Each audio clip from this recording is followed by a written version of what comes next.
Duha ka bagyo nga naasulod sa Philippine Area of Responsibility nga mao ang bagyong Ophel ug Pipito ang makaapekto sa panahon sa nasod ug gibantayan sa Pag-asa.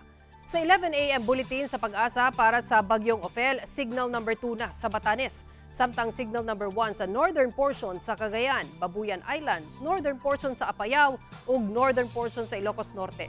Sumala sa Pag-asa, mugawas kadali sa PAR ang bagyong Ophel apan mobalik pagsulod padulong sa southern Taiwan.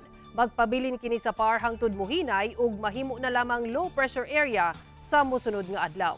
Samtang ang bagyong Pipito misamot kakusog samtang nagkaduol sa kayutaan. Gani signal number 2 na ang eastern portion sa northern Samar ug northern portion sa eastern Samar. Sa forecast sa Pag-asa, posibleng maglandfall sa Catanduanes ugma sa gabii o kadlawon sa Domingo.